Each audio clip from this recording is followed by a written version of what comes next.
Breaking చూస్తున్నాం. ఢిల్లీలో ఉగ్ర కుట్రను పోలీసులు భగ్నం చేశారు. రాంచీలో ఐసిస్ ఉగ్రవాదిని అరెస్ట్ చేశారు పోలీసులు. ఉగ్రవాదిని అజహర్ డానిష్ గా గుర్తించారు. జార్ఖండ్ ఢిల్లీ పోలీసుల సంయుక్త ఆపరేషన్లో ఈ ఉగ్ర కుట్ర బయటపడింది. ఢిల్లీలో మరో ఉగ్రవాదిని కూడా అరెస్ట్ చేశారు పోలీసులు. ప్రస్తుతం 8 ప్రాంతాల్లో సోదాలు చేస్తున్నాయి భద్రతా బలగాలు.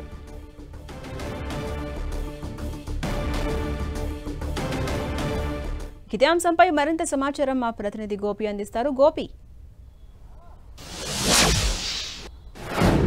ఝాన్సీ రాణి, ఢిల్లీ పోలీసులు జార్ఖండ్ ఏటీఎస్ జాయింట్ ఆపరేషన్లో ఉగ్రవాదిని అదుపులోకి తీసుకోవడం జరిగింది. అతను ఇచ్చిన సమాచారంతో 8 ప్రాంతాల్లో ప్రస్తుతం సోదాలు కొనసాగుతున్నాయి. ఉగ్రవాద కార్యకలాపాలతోటి సంబంధం ఉన్న వ్యక్తుల సమాచారం ఇవ్వడం జరిగింది. దానికి సంబంధించి కూడా ఇంకా ఆపరేషన్స్ కొనసాగుతున్నాయి. అయితే ఢిల్లీలో అజహర్ డానిష్ అనే వ్యక్తి ఇచ్చిన సమాచారం మేరకు ఈ యొక్క సోదాలు కొనసాగుతున్నాయి. అయితే ప్రస్తుతం జార్ఖండ్ ఏటీఎస్ బృందం ఢిల్లీ పోలీసులతో కలిపి జాయింట్ ఆపరేషన్ చేయడం జరిగింది. దీంట్లో ఐసిస్ తోటి సంబంధాలు ఉన్న వ్యక్తి ఏదైతే అజహర్ డానిష్ అనేది గుర్తించడం జరిగింది. ఆయనను అదుపులోకి తీసుకున్న తర్వాత ఇతర ప్రాంతాల్లో కూడా ఈ యొక్క సోదాలు కొనసాగుతున్నాయి. ప్రస్తుతం మాత్రం ఇంకొక 8 మందిని కూడా అదుపులోకి తీసుకొని వాళ్ళను కూడా విచారిస్తున్నట్టుగా కూడా తెలుస్తుంది. దేశంలో ఉగ్రవాద కార్యకలాపాలను మరొకసారి నిర్వహించేందుకు కూడా ఈ యొక్క ఐసిస్ కి సంబంధించిన ఉగ్రవాది ఈ యొక్క పన్నాగం పడినట్టుగా కూడా తెలుస్తుంది. అయితే దీంతో ఇటు ఏటీఎస్ పోలీసులు అప్రమత్తం అవడంతో వాళ్ళ కదలికలపైన నిఘా పెట్టడం జరిగింది. ఢిల్లీలో ఒక రహస్య ప్రదేశంలో వాళ్ళు తలదాచుకున్నారన్న సమాచారం మేరకు ఢిల్లీ పోలీసులతో కలిసి జార్ఖండ్ యాంటీ టెర్రర్ స్క్వాడ్ బృందం సోదాలు నిర్వహించడం జరిగింది. ప్రస్తుతం అతన్ని అదుపులోకి తీసుకున్నారు. అతన్ని ఇచ్చిన సమాచారంతో ఇంకా మరిన్ని సోదాలు కొనసాగుతున్నాయి. అయితే ఎక్కడెక్కడ ఉగ్రవాద కార్యకలాపాలను వాళ్ళు ఇంప్లిమెంట్ చేయాలనుకున్నారన్న దానిపైన ప్రస్తుతం ఇన్వెస్టిగేషన్ కొనసాగుతుంది.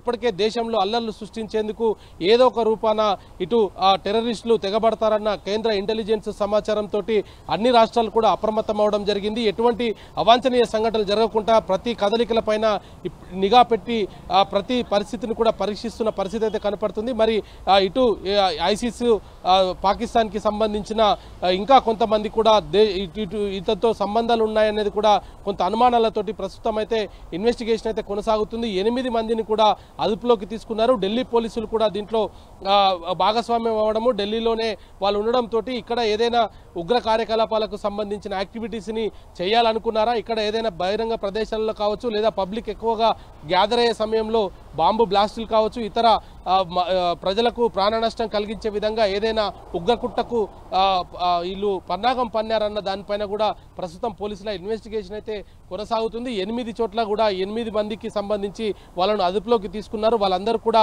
ఐసిస్ తోటి సంబంధాలు ఉన్న వ్యక్తులా లేదంటే ఇతర వ్యక్తుల అన్న దానిపైన కూడా ప్రస్తుతం ఇటు జార్ఖండ్ ఏటీఎస్ ఢిల్లీ పోలీసులు ఇన్వెస్టిగేషన్ కొనసాగిస్తున్నారు. కేంద్ర నిఘా సంస్థ ఎన్ఐఏ కూడా దీంట్లో ఇన్వాల్వ్ అవుతుందనేది కూడా తెలుస్తుంది. ఎన్ఐఏ ఈ యొక్క ఉగ్ర కార్యకలాపాలకు సంబంధించిన సమాచారంతో ఇటు 8 ప్రాంతాల్లో కూడా ఎన్ఐఏ కూడా సోదాలు నిర్వహించే అవకాశాలు కనపడుతున్నాయి. అయితే జాతీయ దర్యాప్తు సంస్థ దీంట్లో ఇంకా ప్రస్తుతం ఇన్వాల్వ్ కాలేదు. కేవలం జార్ఖండ్కి సంబంధించిన యాంటీ టెర్రర్ స్క్వాడ్కి వచ్చిన సమాచారం మేరకే వాళ్ళు ఢిల్లీ పోలీసులతో కలిసి జాయింట్ ఆపరేషన్ నిర్వహించడం జరిగింది.